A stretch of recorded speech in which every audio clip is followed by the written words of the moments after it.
வணக்கம். Welcome to கதை திரட்டு. இந்த வீடியோல நம்ம என்ன கதை கேட்க போறோம்னா, எழுத்தாளர் PVR அவர்கள் எழுதிய ஆடாத ஊஞ்சல் கதையின் 2வது பகுதி. நம்ம சேனலை இதுவரைக்கும் சப்ஸ்கிரைப் பண்ணாதவங்க சப்ஸ்கிரைப் பண்ணுங்க. பக்கத்தில் இருக்கிற பெல் ஐகானை கிளிக் பண்ணி ஆல்ங்கிற ஆப்ஷனை ப்ரெஸ் பண்ணுங்க. ஸோ தட் நான் போடுற கதைகளை உடனுக்குடனே நீங்க கேட்கலாம். வாங்க கதைக்குள்ள போகலாம். கீர்த்தின்னு ஒருத்தன் அன்னைக்கு இங்க வந்தானே, தைலாவை பொன் பார்க்க. அப்ப இங்க என்ன நடந்தது? நீங்க என்ன கேட்கிறீளப்பா? அவன் வண்டிக்கு புறப்படுறதுக்கு முன்னால உன்கிட்ட என்ன பேசினான்? தைலாவாத்துல கல்யாணமானா மாப்பிள்ளை ஆத்தோடு வந்துடணும்னு சொன்னாளாம். கீர்த்தி மாட்டேனானாம். நான் சொன்னேன், விசாரப்படாதீங்கோ, உங்களுக்கு இதை விட நல்ல இடத்துல இருந்து நல்ல பொன் கிடைக்க யோகம் இருக்குன்னு நினைச்சுக்கோங்கோன்னேன். அம்படத்தான். அம்படத்தானே? ஆமாம். துளசி, நீ கீர்த்தி சங்கடப்படக்கூடாதுன்னு சொல்லி இருக்க. இப்ப அந்த நல்ல இடம் இந்த ஆண்தான், அந்த நல்ல பொன் நீதான்னு எழுத்து வந்திருக்கு. சொல்லிவிட்டு பரசுராமன் திடீரென்று வாய் விட்டு சிரிக்க ஆரம்பித்தார். துளசிக்கு தலை சுற்றியது. கண்களை மூடிக்கொண்டு சாய்ந்து கொள்ள மேஜைக்கு வந்தாள். கீர்த்தி அவளை கேட்கிறானா? அப்படியானால் அவள் இந்த இடத்தை விட்டு போய்விடுவாளா? அவள் மெய் மறந்து போனாள். அவளுடைய செக்கு மாட்டு வாழ்க்கைக்கும் விடுதலை. குருவாயூரப்பா, உனக்கு அனந்த கோடி நமஸ்காரம். எப்படியாவது ஒரு நடை வந்து உன்னை தரிசனம் செய்கிறேன். தலை சுற்றல் நின்றதும் அவள் பூஜை அறைக்கு ஓடினாள். அவளுடைய விரைவை பரசுராமன் புரிந்து கொண்டார். மீண்டும் சிரித்தார். ஏன் சிரிச்சு சிரிச்சு வயிறு குலுங்கரேள்? துளசி கேட்டு எழுத்து வந்திருக்கா என்றாள் சாரதா. ஆமாம். என்ன உத்தரம் எழுத போறேள்? வாஞ்சி குடும்பம் நல்ல குடும்பம். கீர்த்தி நன்னா சம்பாதிக்கிறான், லட்சணமா இருக்கான். இவளுக்கு மேலே தோ இவ நிற்கிறாளே, ஓர்மை இருக்கா உங்களுக்கு? என்ற சாரதா அருகே உட்கார்ந்திருக்கும் சீதாவை சுட்டி காட்டினாள். அந்த பெண்ணை தாம் மறக்கவில்லை என்று உணர்த்த, எத்தனை வரன் வந்தது, எல்லாத்தையும் சதா தட்டி கழிச்சா அவ கல்யாணம் அவ இஷ்டம் போல நடக்கட்டும். இப்போ ஒரு நல்ல இடம் தானா துளசிக்கு வர்றது. நேக்கு கீர்த்தி பிடிச்சிருக்கு என்றார். உங்களுக்கு பிடிச்சா துளசி கழுத்துல அவன் தாலியை கட்டணுமா? பெரியவள் ஒருத்தி 24 வயசுல குதிரை ஆட்டமா நிக்கிறா. 3 வயசு தாழ உள்ளவளுக்கு என்ன அவசரம்? உனக்கு எத்தனை வயசுல கல்யாணம் ஆச்சு? 16. ஓர்மை வச்சுக்கோ என்றார் பரசுராமன். அப்படி சட்டுப்புட்டுன்னு துளசியோட கல்யாணத்தை கழிச்சா இந்த ஆத்தை யார் பார்த்துக்குவா? பூஜை அறையில் இருந்து வெளியே வந்த துளசி அம்மாவின் பேச்சை கேட்டு ஆச்சரியப்படவில்லை, திடுக்கிட்டாள். இந்த ஆத்தை பார்த்துக்கிறதுக்கு துளசிதான் இருக்கணும்னா என்னன்னைக்கும் அவ இப்படியே தான் நிக்கணும். ஒரு நல்ல சமையல்காரியா பாரு. 100ஓ 150ஓ ஆனாலும் தற்கேடில்லை. துளசி கல்யாணத்துக்கு ஒன்றும் இப்ப அவசரம் இல்லை. சீதாவுக்கு ஆதியம் கழியட்டும். இப்ப நீ என்னதான் சொல்றேடி சாரதா என்று கேட்டார் பரசுராமன். இந்த பாலக்காட்டு 18 கிராமமும் சிரிக்கண்டாமங்கிறேன். முன்னாலே ஜெயாவுக்கு ஆச்சு, அப்புறம் சீதாவுக்கு ஆகட்டும், அதுக்கப்புறம்தான் துளசி. உனக்கு இஷ்டம் இல்லேடி சாரதா, அது நன்னா தெரியறது. சாரதா பதில் சொல்லவில்லை. பரசுராமன் ஆபீஸ் அறைக்கு சென்று விட்டார். சாரதா ஊஞ்சலில் சாய்ந்து கொண்டாள். சீதா எழுந்து அப்பாவின் ஆபீஸ் அறையை நோக்கி நடந்தாள். துளசிக்கு திடீரென்று எல்லாமே இருண்டு போய் விட்டதாக தோன்றியது. கீர்த்தி வீட்டில் இருந்து வந்த கடிதம் அவளுடைய விடுதலை பத்திரம். ஆனால் அம்மா அதை கிழித்து போட தலை கீழாக நிற்கிறாள். கீர்த்தி அவள் கண் முன் எழவில்லை. அவனுடைய கூர்மையான கண்களும் அரும்பு மீசையும் தூக்கி வாரிய கிராப்பும் நினைவிற்கு வரவில்லை. ஒரு மனிதன் நின்றான். அவளுக்கு இந்த வீட்டிலிருந்து விடுதலை அளிக்க இரு கைகளையும் நீட்டி அழைக்கிறான். அவளுடைய தாபம் தீர ஒரு வாய்ப்பு பிறந்திருக்கிறது. அவன் நீட்டிய கரங்களை அம்மா வெட்டி வீழ்த்துகிறாள். முடிவு, கெஞ்சினாலும் கிடைக்காத 5வது பெண் வெறும் பெண்ணாகவே தொடர்கிறாள். அன்று இரவு படுக்கையில் படுத்த துளசி சிறிது நேரம் அழுதாள். சிறிது நேரம் அப்பாவிடம் தனது மனதை திறந்து காட்டினாள். என்ன என்று யோசித்தாள். ஏன் சின்ன அக்கா சீதாவின் காலில் விழுந்து அந்த தாரா காட்டு பிள்ளையை பண்ணிக்கொள்ள கெஞ்சக்கூடாது என்று நினைத்தாள். மெட்ராஸை விட்டு மனம் திடீரென்று வாசுவை நோக்கி திரும்பியது. ஏற்கனவே அம்மா தன் உள்ளத்தை வாய் வார்த்தையால் அப்பாவிடம் சொல்லி ஆகிவிட்டது. கல்யாணமாகி துளசி சென்று விட்டால் வீடு என்னவாகிறது என்று வெளிப்படையாகவே கேட்டுவிட்டாள். இப்படிப்பட்ட அம்மா 2 தினங்களுக்கு முன்பு வாசுவிடம் ஜாதகத்தை கேட்டு வாங்கி கொண்டிருக்கிறாள். ஒருவேளை அவளை வாசுவுடன் இணைக்கத்தான் உள்ளூர திட்டம் வகுக்கிறாளா? குருவாயூரப்பா, அம்மாவின் மனதில் அப்படி ஒரு எண்ணம் வரக்கூடாதே.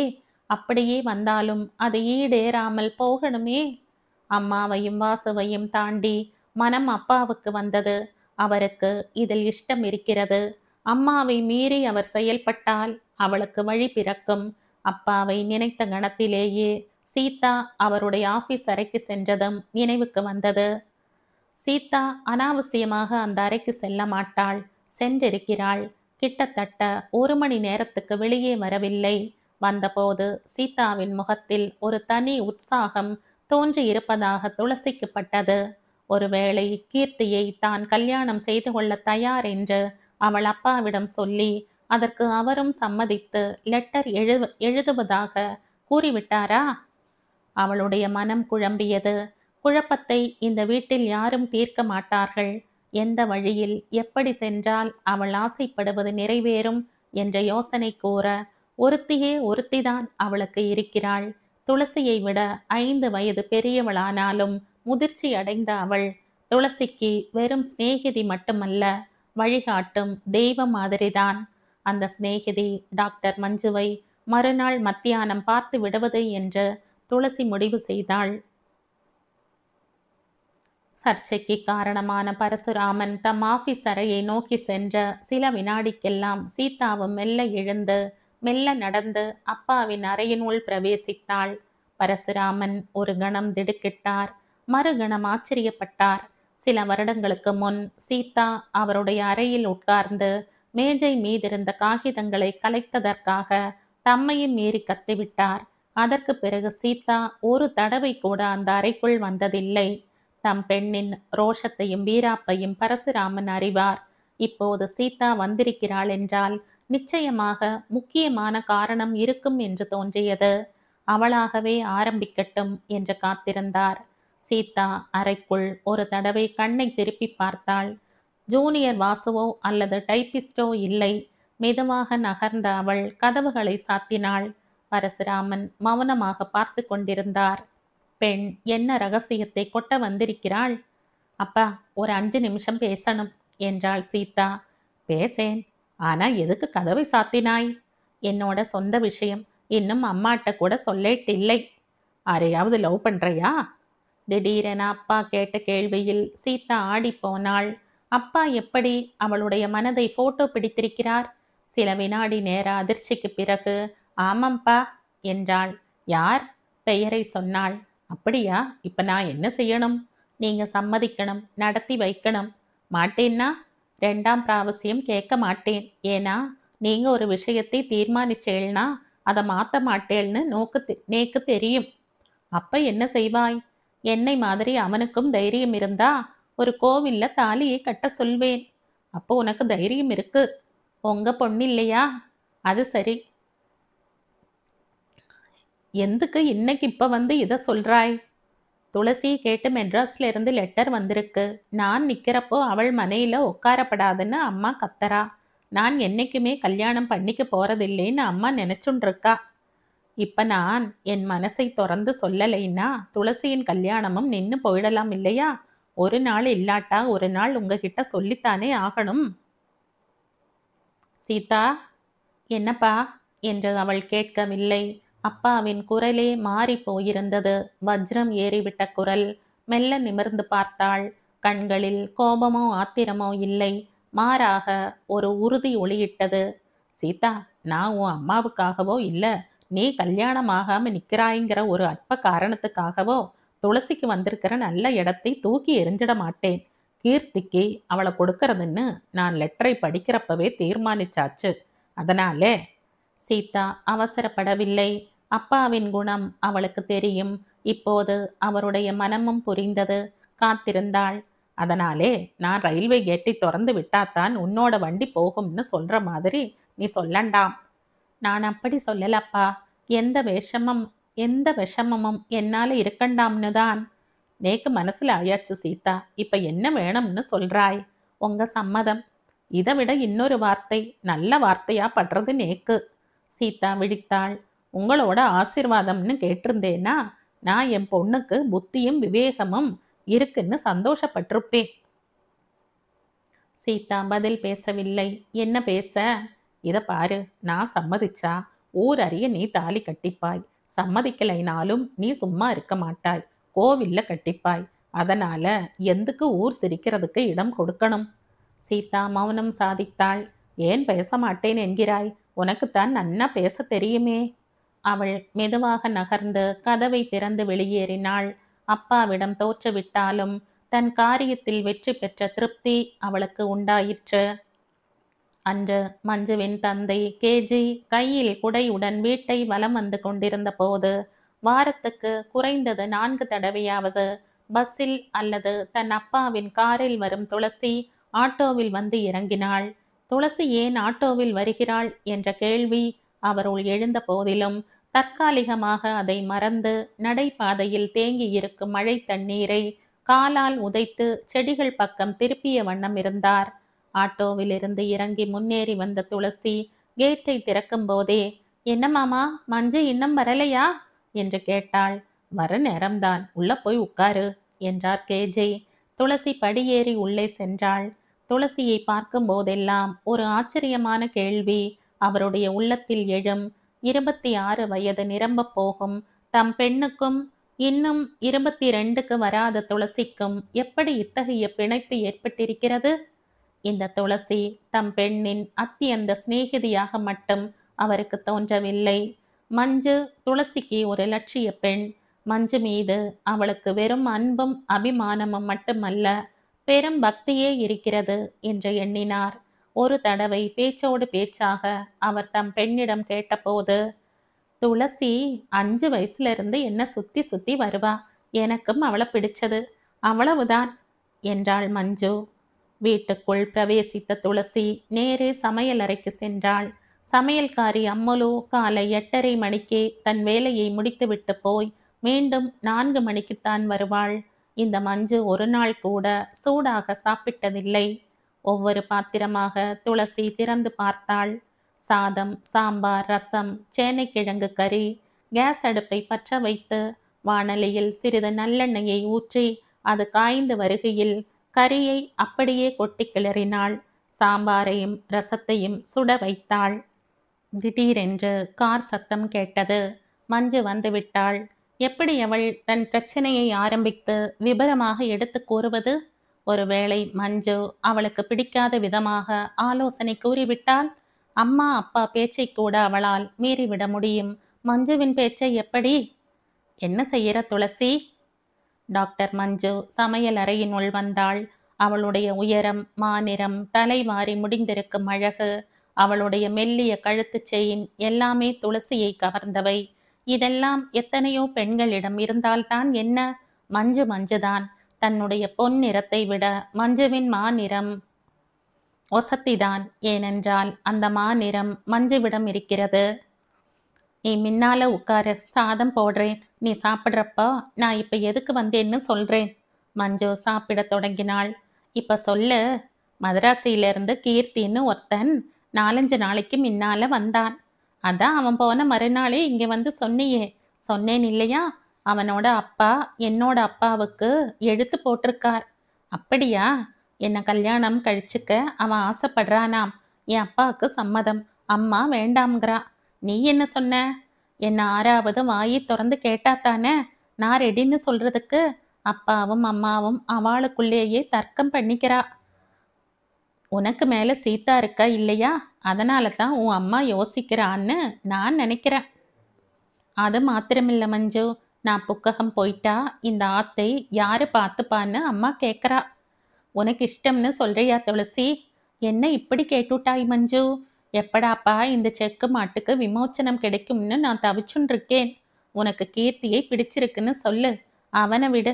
இப்ப அவனை ஆறு நினைச்சா என்ன துளசி, நீ என்ன இப்படி பேசுற? ஒருத்தனை மனசுக்கு பிடிச்சாத்தானே அவனை கல்யாணம் பண்ணிக்கலாம். எல்லாம் கல்யாணம் ஆனப்புறம் பிடிச்சுக்கும் மஞ்சு. நேக்கு இப்ப ஒரே ஒரு வெறிதான். இந்த ஆத்தையும் வேலையையும் விட்டுட்டு போறதுக்கு ஒரே ஒரு வழி கல்யாணம்தான். நீ பேசுறதே புதுசா இருக்கு துளசி என்றாள் மஞ்சு. உனக்கு அப்படித்தான் தோணும் மஞ்சு. இப்ப நேக்கு ஒரு ஆம்படையான்னு முக்கியம் இல்ல. ஊனம் இல்லாத ஒருத்தன் கீர்த்தி. நீ என்ன சொல்கிறாய்? இப்ப நான் என்ன செய்யணும்? உன் அம்மா பிடிவாதமா முடியாதுன்னா நீ என்ன செய்வ? என் அம்மா மனசுக்குள்ள என்ன கோட்டை கட்டுறான்னு நேக்கு தெரியும் என்றாள் துளசி. என்ன கோட்டை கட்டுறா?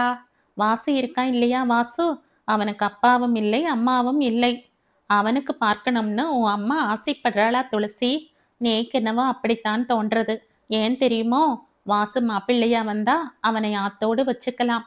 நானும் இப்ப இருக்கிற மாதிரியே ஆத்த பார்த்துண்டு இருப்பேன். இதுதான் அம்மாவோட எண்ணம். இதுல என்ன தப்பு துளசி? திடீரென்ற துளசிக்கு கண்கள் கனத்தன.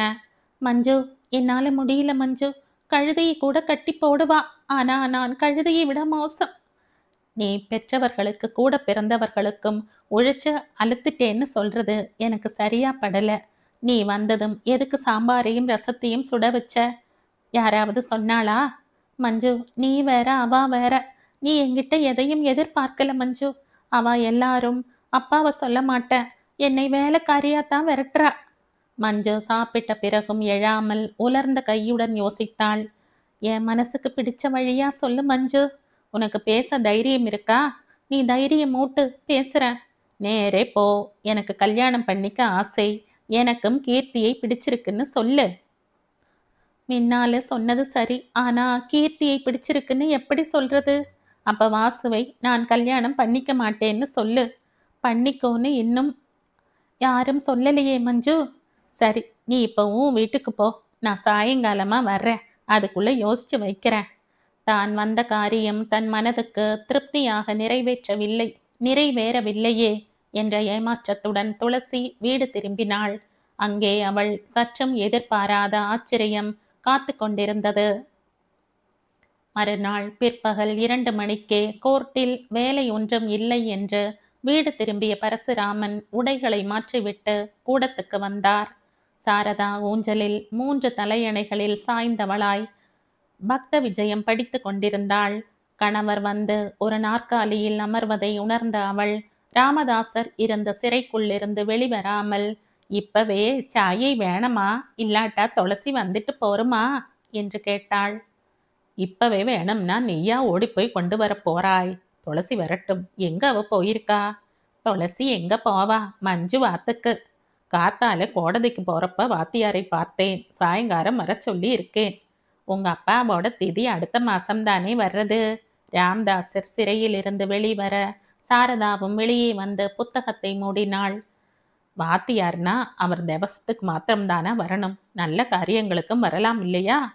எந்துக்கு வர சொல்லி இருக்கேள்? மிந்தா நேத்திக்குத்தானே பகவத் சேவைக்கு வந்துட்டு போனார். பஞ்சாங்கத்தை பார்த்து நாள் நிச்சயம் செய்யாண்டாமா? நீங்க என்ன சொல்றேள்? நாளைக்கு மெட்ராஸுக்கு எழுத்து போட போறேன். அதுக்குள்ள 2-3 நல்ல நாளா பார்த்து வச்சுப்போம். அவா சௌகரியம் ஏதோ ஒன்றும் தெரிஞ்சுக்கலாம். சாரதா ஊஞ்சலில் எழுந்து உட்கார்ந்தாள். நான் தான் நேத்தைக்கே. பரசுராமன் இடை மறித்தார்.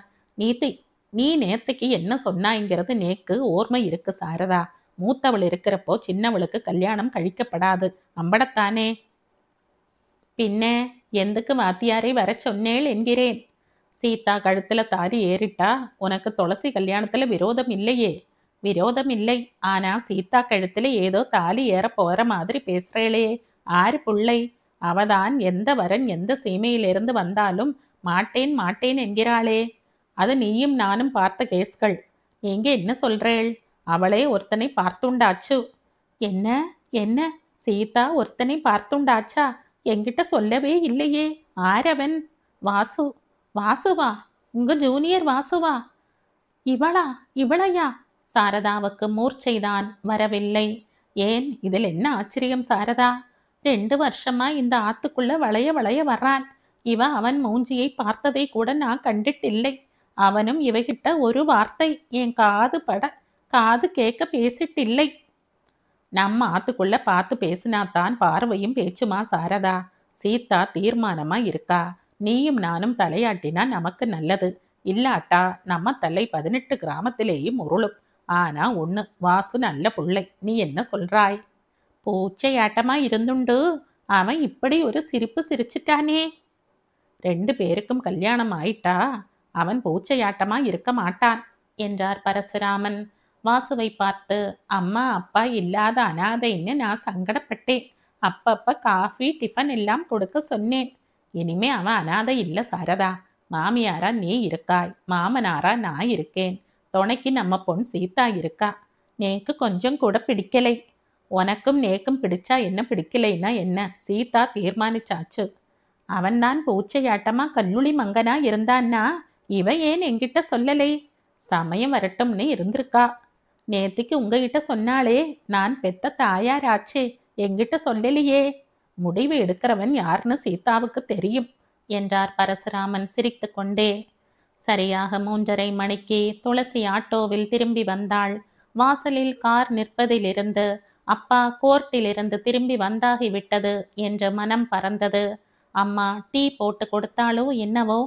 படியேறி வந்த அவள் நேரே அப்பாவின் அறைக்குள் நுழைந்தாள். எப்பப்பா வந்தேள், சாயை குடிச்சேளா? நீ வந்தப்புறம் போரும்னு இருந்தேன் துளசி. டோ இப்ப கலந்துண்டு வரேன், அப்புறம் அடை தட்டி தரேன். துளசி விரைவாக வெளியேற திரும்ப பரசுராமன் துளசி என்று அழைத்தார். என்னப்பா? கீர்த்திக்கும் உனக்கும் கல்யாணம் இஷ்டம்தானே? ஒரு நிமிடம் துளசிக்கு என்ன சொல்வது என்று புரியவில்லை. அறையே அவளை சுற்றி சுற்றி ஆடுவதாகப்பட்டது. அப்புறம் இன்னொரு நல்ல வர்த்தமானம். அவள் அப்பாவை பார்த்தாள். என்ன நல்ல செய்தி? சீதா வாசுவை கல்யாணம் கழிச்சுக்க போறா. என்னப்பா சொல்றேள்? சீதா? சீதா வாசுவை? இப்போது வீடை சுற்றியது. லவ் மேரேஜ் என்றார் பரசுராமன். மின்னால சாயை கொண்டு வரேன்பா. இப்போது அவள் ஓடிய போது பரசுராமன் தடுத்து நிறுத்தவில்லை. தம் பெண்ணுக்கு தம்மால் என்றுமே செய்ய முடியாத ஒரு நல்ல காரியத்தை செய்து விட்டதான பூரிப்பும் மகிழ்ச்சியும் அவருள் பீரிட்டன. துளசி தன்னையே கிள்ளி பார்த்து கொண்டாள். வலித்தது. தன்னை சுற்றி நடப்பதெல்லாம் உண்மைதான், கனவு அல்ல என்று திருப்தி அடைந்த அவள் அடுப்பில் கல் நன்றாக காய்ந்திருக்கிறதா என்று அறிய தண்ணீர் தெளித்தாள். கோபத்துடன் நீர் ஆவியாயிற்று. அடக்கி அரைத்து வைத்திருந்த மாவை கரண்டியால் கிளறினாள். சீதா நல்ல அழுத்தம். வெளியே மூச்சு விடாமல் இத்தனை நாட்களாக அவள் வாசுவை காதலித்திருக்கிறாள். வாசு குனிந்த தலை நிமிராமல் அவன் சமையல் அறை வரை வந்து மிகவும் சுவாதீனமாக அவளிடம் காஃபியும் டிஃபனும் கேட்கும் வாசு ஒரு தடவை கூட அவனுடைய கண்கள் சீதாவின் கண்களை சந்தித்து துளசி பார்த்ததில்லை. எங்கே எப்போது அவர்கள் சந்தித்து கொண்டார்கள்? கல்பாத்தியில் ஒருவர் கூடவா அவர்களை ஒன்றாக பார்த்ததில்லை? சீதா அழுத்தம் நிறைந்தவள் என்று தெரியும், ஆனால் இவ்வளவா? திடீரென்று அப்பாவின் குரல் அவளை தட்டி எழுப்பியது. துளசி, அடை ஆயாச்சா? ஆயாச்சுப்பா, தா கொண்டு வரேன். நீ ஒன்னும் கொண்டு வராண்டாம், இங்கேயே உட்கார்ந்துக்கிறேன். பரசுராமன் உட்கார்ந்தார். தொட்டுக்கிறதுக்கு என்ன இருக்கு துளசி? வெண்ணெய், நெய், வெல்லம் எது வேணும்? கார்த்தால வெண்டைக்காய் வதக்கி பச்சடி வச்சிருந்தியே, இருக்கா? இருக்குப்பா. அதை தனியா சின்ன பிளேட்ல கொண்டா. துளசி அவர் சொன்னபடி வைத்தாள். துளசி, என்னப்பா, அடை சரியா இல்லையா? அடை இருக்கட்டும் துளசி, இப்போ உனக்கு சந்தோஷம் தானே? ஏன்பா கேட்கிறேள்? உனக்கு கல்யாணமாகி போறதுல சந்தோஷம் தானேன்னு கேட்கிறேன். நேக்கு என்ன உத்தரம் சொல்றதுன்னு தெரியலை. உன் அம்மா எரிஞ்சு விடறா. எதுக்குப்பா? அதுதான் எனக்கு இன்னும் மனசுல ஆகலை. உன் கல்யாணம் பத்தியா அல்லது வாசு சீதாவோடு கல்யாணம் பத்தியான்னு தெரியலை. இன்னும் கொஞ்சம் பச்சடி விடட்டுமா? வேண்டாம் துளசி. துளசி. அவருக்கு தொண்டை அடைத்து கொண்டது. துளசி மௌனமாய் அப்பாவை பார்த்தாள். கல்லில் முருகி கொண்டிருக்கும் அடையை மறந்தாள். துளசி, நீ இந்த ஆத்தை விட்டு இன்னொரு ஆத்துக்கு போறாய். அந்த ஆம் கொடுத்து வச்சிருக்கு. கீர்த்தி நல்ல புள்ளை. துளசிக்கு என்ன பதில் சொல்வது என்று தெரியவில்லை. நீ இங்கே இருந்து போனா எல்லாருக்கும் கை ஒடிஞ்சிட்டதா தோணும். ஆனா நேக்கு மனசு ஒடிச்ச மாதிரி ஆயிடும் துளசி. திடீரென்ற துளசிக்கு கண்கள் கனத்தன. ஒன்ன மாதிரி ஒரு பொண்ணும் எங்கிட்ட அப்பாங்கிற வாத்சல்யத்தோட இல்ல துளசி. கண்ணை துடைத்து கொண்ட துளசி, நீங்க நினைக்கிறது சரியில்லப்பா. சீதா தன் வேலையை பார்க்கறா. பாரதி காலேஜ்னு போயிடுறா. காவேரி குழந்தை. நான் ஒருத்தி தானே. வீட்டுக்குள்ள வளைய வளைய வரேன். உங்களுக்கு காஃபியும் சாயையும் தரேன், சாதமும் டிஃபனும் போடுறேன் என்றாள். சரி சரி, எப்படியோ ஆகட்டும். குருவாயூரப்பன் நீயும் நானும் நினைச்சு பார்க்காத போதே உனக்கு நல்ல இடமா கொடுத்திருக்கார். பரசுராமன் எழுந்தார், மெல்ல நகர்ந்தார். சமையல் அறையை விட்டு வெளியேறும் முன் நின்றார். தாழ்ந்த குரலில், துளசி, உன் அம்மா உன்கிட்ட என்ன கத்தினாலும் வாயை திறக்காத கெட்டையா என்றார். சரிப்பா. மாலை 5:30 மணிக்கு திண்ணைக்கு வந்த துளசி தெருவை பார்த்த வண்ணம் நின்றாள். அப்பாவின் ஆபீஸ் அறையில் இருந்து பேச்சு குரல் கேட்டது. வாசுவின் குரல் கேட்கவே துளசிக்கு தனி சுவாரஸ்யம் பிறந்தது. நேத்துக்கு சீதா என்கிட்ட சொன்னா என்றார் பரசுராமன். நேக்கு எப்படி சொல்றதுன்னு தெரியலை. பின்ன எல்லாம் சீனியர் வக்கீல் தன்னோடு ஜூனியருக்கே பண்ணை கொடுத்து ஜூனியரை பெருசாக்குவான். சீனியர் ஜட்ஜ் ஆயிட்டா கேஸ் எல்லாம் ஜூனியருக்கு கிடைக்கும். அப்புறம் ஜூனியர் சீனியர் ஆவான். வாசுவின் மௌனத்துக்கு அப்புறம் என்ன வரப்போகிறது என்று துளசி காத்திருந்தாள். ஆனா நான் அப்படிப்பட்ட சீனியர் வக்கீலும் இல்லை. நான் ஜட்ஜும் ஆக மாட்டேன். நான் என் பொண்ணையும் உனக்கு கொடுக்கலை. நீயே அவளை எடுத்துக்கிறாய். அவளே உன்னை வாங்கிக்கிறாள். அதனாலே மீண்டும் வாசுவின் மௌன ஒலி. கல்யாணம் கழிஞ்சா நீ இங்க வந்து இருந்துக்கலாம்னு என் பொண் எண்ணின் இருக்கலாம். நீயும் நினைச்சும் இருக்கலாம். அப்படித்தானே? துளசிக்கு கல்யாணமாகி அவ போயிட்டா ஆத்த பார்த்துக்கிறதுக்கு யாரும் இல்லைன்னு சீதா சொன்னா. நான் இந்த ஆத்துக்கு வர்றதுதான் நல்லதுன்னா? என் பொண் துளசி மாதிரி உனக்கு வரப்போறவளால ஆத்த பார்த்துக்க முடியுமோடா வாசு? அவ அப்படி சொன்னா அம்படத்தான். அதுக்கு நீ என்ன சொன்ன? எனக்கு இஷ்டம் இல்லை. உனக்கு இஷ்டம் இல்லைங்கிறதே அவகிட்ட சொன்னாயா? இன்னும் சொல்லிட்டு இல்லை. நான் இப்பவே உங்ககிட்ட சொல்லிடுறேன். நீ என் பொன் கழுத்து. என் பொன் கழுத்துல தாலி கட்டுற வரைக்கும் தான் என் ஜூனியர். அப்புறம் மாப்பிள்ளை ஆயிடுற. எனக்கு என் பிள்ளை ஜூனியரா இருக்கலாம். ஆனா மாப்பிள்ளையை ஜூனியரா வச்சுக்க மாட்டேன். மனசுலாச்சா என்றார் பரசுராமன். அப்போ அப்போ இன்னைக்கு எங்கிட்ட ஜூனியரா இருந்துண்டு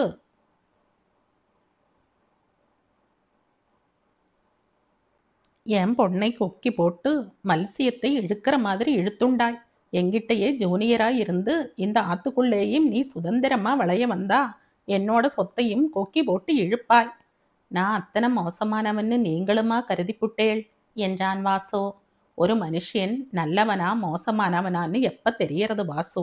சமய சந்தர்ப்பங்கள் வரப்பதானே. இந்த பூச்சையும் உரி மேலே ஏறி பாலை குடிக்குமான்னு நீ சாதுவா 4 வார்த்தை நீட்டி பேசாம இருந்த. இப்போ என் பொண்ணையே குடிச்சிருக்காய். நான் எப்படி உன்னை நம்புறது? வாசு பதில் சொல்ல சங்கடப்படுவதாக துளசி நினைத்தாள்.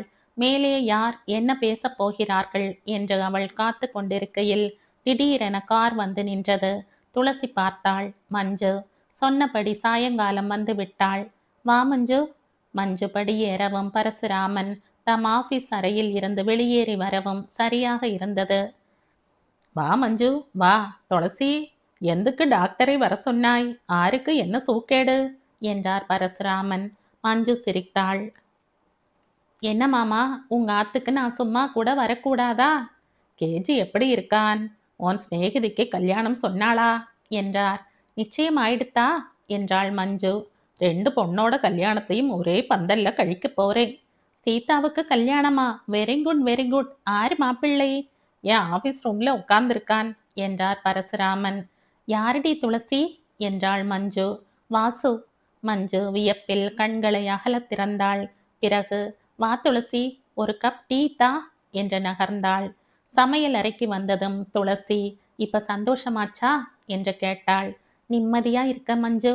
நீ என்ன ஐடியா கொண்டு வந்த நேக்கு ஹெல்ப் பண்ண? உங்க அப்பா பேச்சை கேட்டதும் நான் கொண்டு வந்த ஐடியாவை நானே மறந்துட்டேன் என்று சொல்லி மஞ்சு சிரித்தாள்.